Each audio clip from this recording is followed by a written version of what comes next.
This is Ray Martinez. Thank you for joining me on the podcast today. Our title of this message is The Unseen Harvest. And I take that key scripture from Galatians chapter 6, verse 9. Most of you are very familiar with it. And it says this, "Let us not become weary in doing good, for at the proper time we will reap a harvest if we do not give up." That's an important message.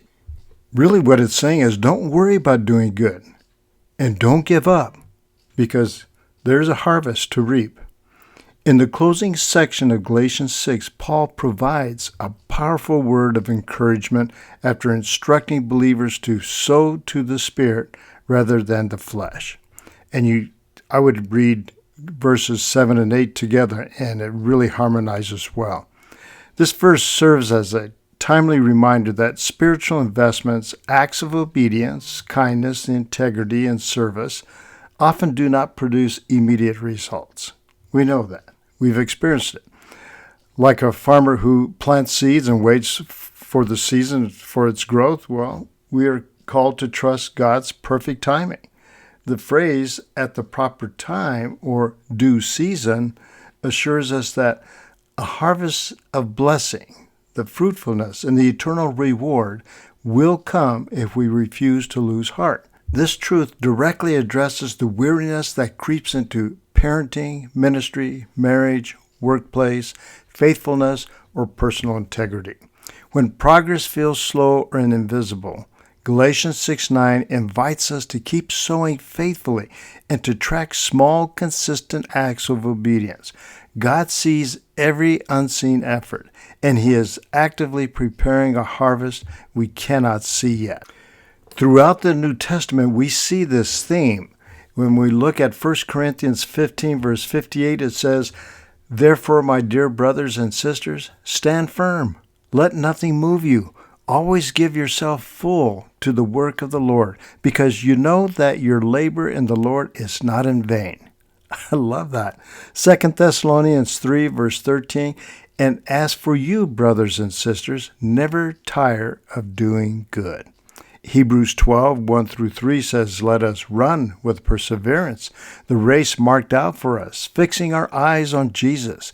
Consider Him who endured such opposition from sinners, so that you will not grow weary and lose heart."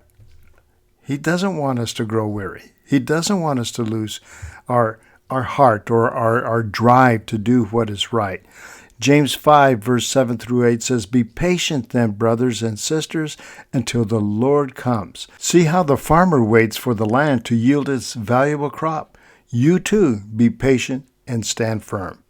When you look at Psalms 126, verse 5 through 6, "Those who sow with tears will reap with songs of joy.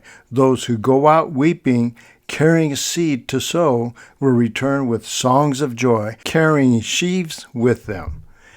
Now, let's talk a little bit about the Bible characters who illustrate this truth, who live this out.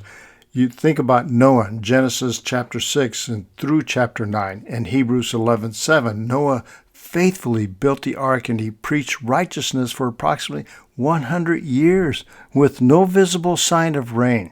His perseverance in doing good and ridicule preserved humanity. When you look at Hebrews 11:7, it highlights his faith that condemned the world and made him an heir of righteousness. Think about Abraham in Genesis chapter 12 through chapter 21 and Hebrews 11 verses 8 through 12. Called to leave his homeland, Abraham waited 25 years for the promised son while facing seemingly impossible circumstances. He continued walking in obedience. If you look at Romans chapter 4 verses 18 through 21, it describes how Abraham, quote, "did not waver through unbelief, but grew strong in faith." Consider Joseph. We've talked about him many times in chapter 37 through 50 in Genesis. He was betrayed, enslaved, and imprisoned. Joseph remained upright and faithful for years before God elevated him. His steadfastness saved nations. Look at Psalms 105, verses 17 through 22. It reflects on how God used Joseph's trial to fulfill his purposes.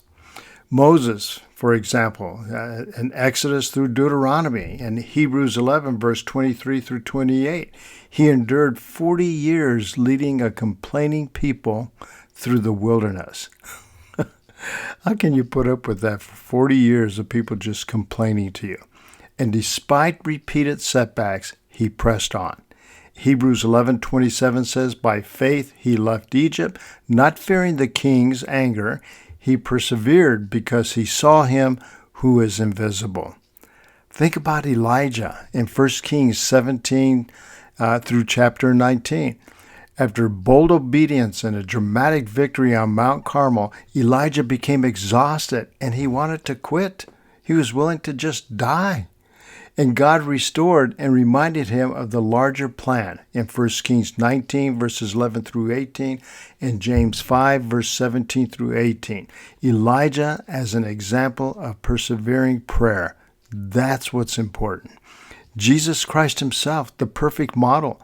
We read in Hebrews 12, verses 2 through 3. He endured the cross, despising the shame for the joy set before him. Look at Philippians 2, verses 5 through 8, and Isaiah 53, verses 10 through 12. The suffering servant who sees the fruit of his labor.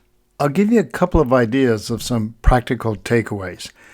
Combat burnout by fixing your eyes on the proper time God has set. Not what you have set, but realizing God has his own time.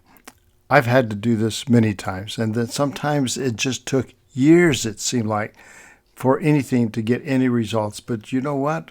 When I realized how God's timing was so perfect, the waiting was worth it all. And it was important that I wait because he had something even better for me than what I thought I wanted. Here's my second point, and I would suggest record small faithful acts daily and review them during seasons of discouragement because it will encourage you to look back on your notes.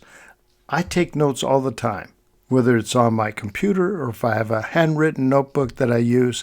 I have a digital notebook I use as well, but taking notes is important, especially when you're in church sermons.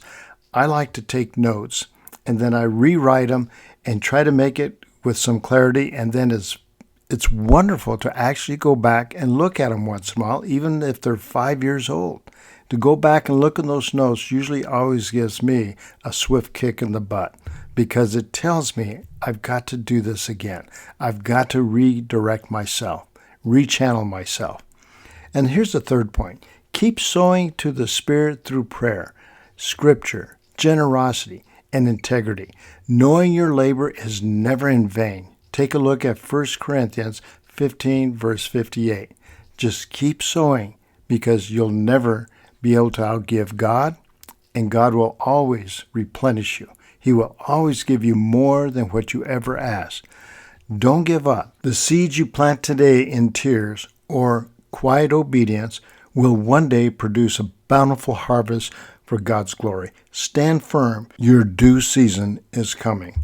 Let me remind you of this. Some of you may have heard this or read it before or heard me talk about it before. But I love what Mother Teresa lived by. And this was a poem found on her wall in her home. And for today's message, I find it very fitting. It says this: people are often unreasonable, illogical, and self-centered. Forgive them anyway. If you are kind, people may accuse you of selfish, ulterior motives. Be kind anyway. If you are successful, you will win some false friends and some true enemies. Succeed anyway. If you are honest and frank, people may cheat you. Be honest and frank anyway. What you spend years building, someone could destroy overnight.